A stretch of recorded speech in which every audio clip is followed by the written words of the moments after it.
Japan में Okinawa नाम की एक जगह है जहाँ के लोग काफी टाइम से 100 साल से ज्यादा जीते आए हैं। हमारे यहाँ बहुत कम लोग जो 100 की एज को क्रॉस कर पाते हैं, लेकिन इस जगह पर बहुत कम लोग हैं जो नेचुरल कॉसेस की वजह से 100 साल पहले मर जाते हैं। इनफैक्ट आपको यहाँ पर 80 साल की उम्र के लोग खेतों में मेहनत करते हुए मिल जाएंगे। इकेगाई नाम की बुक में कुछ राइटर्स ने इस कल्चर को एक्सप्लोर किया और यह देखा कि आखिर यह लोग ऐसा क्या कर रहे हैं जो कि ये लंबे टाइम तक जी पाते हैं, इन्हें ज्यादा बीमारी नहीं होती और ये ओल्ड एज में भी काफी फिट और एक्टिव रहते हैं। वैसे तो इस बुक में हेल्थ के काफी सारे एस्पेक्ट्स को एक्सप्लोर किया गया है, जैसे yoga, physical activity and work life culture, लेकिन इस वीडियो में हम स्पेसिफिकली देखेंगे इस कल्चर में लोगों के खाने से रिलेटेड हैबिट्स क्या हैं। हम देखेंगे कि यहाँ के लोग किस तरह से अपने खाने को खाते हैं, जिससे न सिर्फ यह लंबा जीते हैं बल्कि इन्हें बीमारियां भी कम होती हैं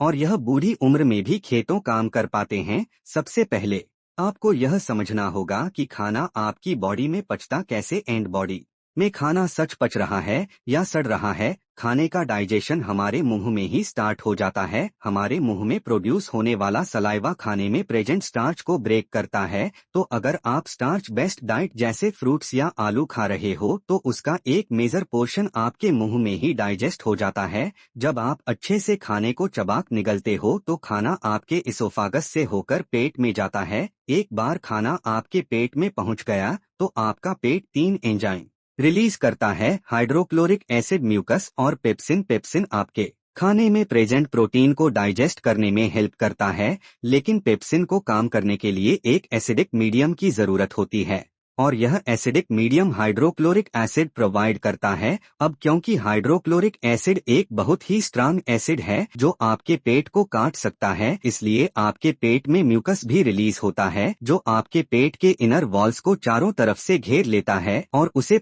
अगर आपके पेट में म्यूकस कम हो जाए या हाइड्रोक्लोरिक एसिड बढ़ जाए तो ये एसिड हमारे पेट के इनर वॉल्स को नुकसान पहुंचाने लगता है और हमारे पेट में छाले पड़ जाते हैं जिन्हें अल्सर भी कहा जाता है। जब पेट में ये तीनों एंजाइम्स आ जाते हैं तो पेट एक चर्निंग एक्टिविटी करने लगता है, वो श्रिंक करता और फिर एक्सपे करता है। इससे पेट के एंजाइम्स खाने में हर तरफ से मिल जाते हैं और खाना अच्छे से डाइजेस्ट हो जाता है। अब यहाँ पर समझने वाली बात यह है कि अगर आप पूरा पेट भरकर खाना खा लेते हो तो उसे चर्निंग एक्टिविटी करने की जगह ही नहीं मिलती और वह खाना ज्यादा टाइम तक आपके पेट में पड़ा हुआ सड़ता है। इसलिए कहते हैं कि कभी भी पूरा पेट भरकर नहीं खाना चाहिए, हमेशा थोड़ा खाली रखना चाहिए ताकि वो खाना मूव कर सके। पेट में 4-5 घंटे तक रहने के बाद आपका खाना वहां से निकलता है और फिर स्मॉल इंटेस्टाइन में जाता है। यहाँ उसकी मुलाकात बाइल जूस से होती है जो कि आपके लीवर में प्रोड्यूस होता है। बाइल जूस आपके खाने में प्रेजेंट फैट को डाइजेस्ट करता है। इसके अलावा यहाँ पर आपके खाने में कुछ पैंक्रियास और इंटेस्टाइनल जूसेस होते हैं जो प्रोटीन को और डाइजेस्ट करने का काम करते हैं। इंटेस्टाइन्स में पेरिटोलसिस मूवमेंट होता है जिसके हेल्प से खाना आगे की तरफ मूव करता है।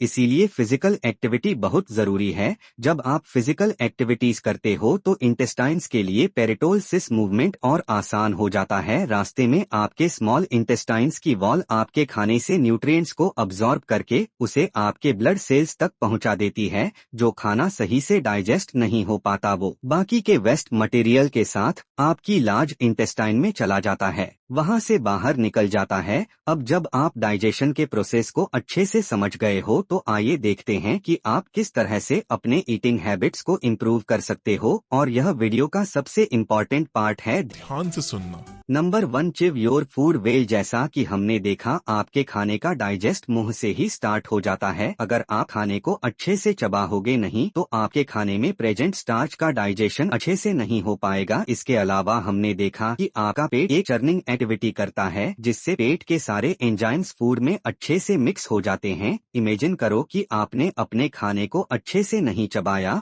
और आपके पेट में कुछ सॉलिड फूड पार्टिकल्स चले गए। ऐसे में वो एंजाइम्स आपके खाने में अच्छे से मिक्स नहीं हो पाएंगे और वो सॉलिड फूड अच्छे से डाइजेस्ट नहीं होगा। इसके साथ ही वो आपके स्मॉल इंटेस्टाइन में भी अच्छे से अब्सॉर्ब नहीं होगा, यानी आपको उस खाने में मौजूद जो न्यूट्रिएंट्स मिलना चाहिए थे वो मिलेंगे ही नहीं, तो आपका उसे खाने या ना खाने का कोई फायदा ही नहीं हुआ। इसलिए अपने खाने को हमेशा अच्छे से चबाकर खाइए। ओनवा आइलैंड के लोग 1 घंटे तक बैठकर खाना खाते हैं। आयुर्वेद के अकॉर्डिंग आपको अपने खाने को कम से 32 बार अच्छे चबाना चाहिए ताकि सारे सॉलिड पार्टिकल्स ब्रेक हो जाए और उसमें सलाइवा अच्छे से मिक्स हो जाए। यानी एक तरह से आपको अपना खाना नहीं चाहिए बल्कि पीना चाहिए। आपको अपना खाना इतना चबाना चाहिए कि वो आपके मुंह में ही एक लिक्विड बन जाए। नंबर 2, डोंट ओवर ईट। हमें लगता है कि ज्यादा खाने से हमारे अंदर ज्यादा एनर्जी रहेगी और हम हेल्दी रहेंगे, लेकिन ऐसा नहीं। गाय में कहा गया है कि आपको अपना खाना सिर्फ 80 पर कैपेसिटी तक खाना चाहिए। हमने देखा कि आपके पेट में एक चर्निंग एक्टिविटी होती है जिससे आपके पेट में मौजूद एंजाइम्स आपके खाने मिक्स हो जाते हैं। इमेजिन कीजिए कि आपका पेट पूरी तरह से खाने भरा हुआ है और उसमें बिल्कुल स्पेस नहीं है। ऐसे में आपके पेट को चर्न करने में प्रॉब्लम होगी, उसमें एंजाइम्स अच्छे से मिक्स नहीं हो पाए एंड आपका खाना बचेगा नहीं बल्कि सड़ेगा। एंड जब खाना सड़ता है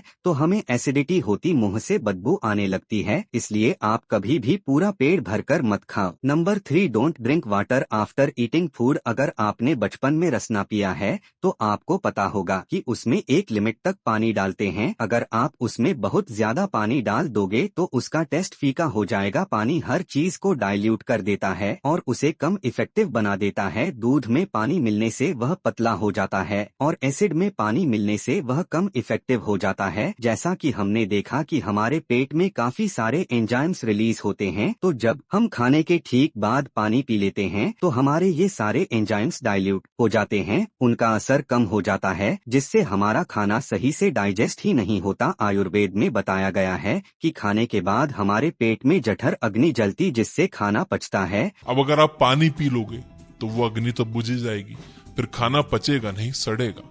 इसलिए खाने से कम आधे घंटे बाद तक आप पानी मत पीजिए। Number 4, do some form of physical activity. Okinawa के लोग लंबे टाइम तक फिट रहने लिए काम नहीं करते, वो लोग काम करते हैं, इसलिए वो लंबे टाइम तक फिट रहते हैं। वहाँ के लोग आज भी अपने डेली काम को करने के लिए टेक्नोलॉजी का यूज नहीं करते, वो अपने हाथ से काम करना पसंद करते हैं। हमारी जनरेशन की प्रॉब्लम यह है कि हम सारा दिन बैठे बैठे निकाल देते हैं। इस वजह से हमारा ब्लड सर्कुलेशन खराब हो जाता है, हमारे इंटेस्टाइन्स में पेरिटोसिस मूवमेंट भी नहीं हो पाता। इससे हमारे खाने को आगे मूव करने में प्रॉब्लम होती है जिससे वह खाना टाइम पर प्रोसेस ही नहीं हो पाता। इसलिए जरूरी है कि आप दिन भर में थोड़ा फिजिकल एक्टिव रहने की कोशिश करो। लिफ्ट जगह स्टेयर्स यूज करो, मार्केट पैदल या साइकिल से चले जाओ या फिर अपनी गाड़ी थोड़ी दूर पार्क कर दो ताकि आप मार्केट पैदल चलकर जा सको। अगर आप अपने फोन में कुछ टाइम पास कर रहे हो तो टहलते टहलते हुए कर लो यार, बेड पर लेट कर नहीं। नंबर 5, ईट फाइब्रोस फूड। जब आप एक एप्पल खाते हो तो कुछ टाइम के बाद एप्पल का सारा जूस निकल जाता है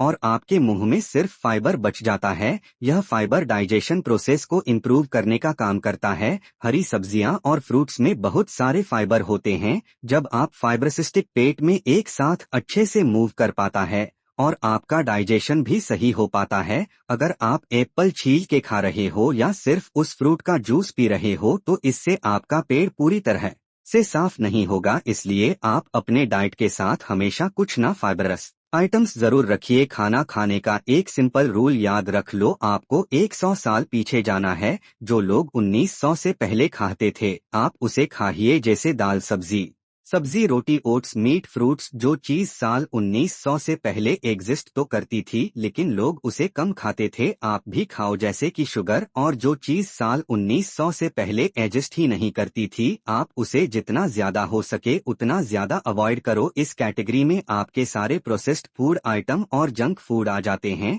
अगर आप इस सिंपल से रूल को फॉलो करोगे तो आपको पेट से रिलेटेड कोई प्रॉब्लम नहीं होगी और लंबा जियोगे और हेल्दी फिट रहोगे। तो इसी बात पे मेरे साथ करिए यस आई विल कमेंट में लिखकर। और यह वीडियो अगर हेल्पफुल लगा हो तो इसे शेयर भी करिए सबके साथ। और अगर आप इस वीडियो को अभी तक देख रहे हो तो इसे लाइक जरूर करिए ताकि मुझे पता चल जाए कि कितने लोगों ने लास्ट तक ये वीडियो देखी है। Thank you.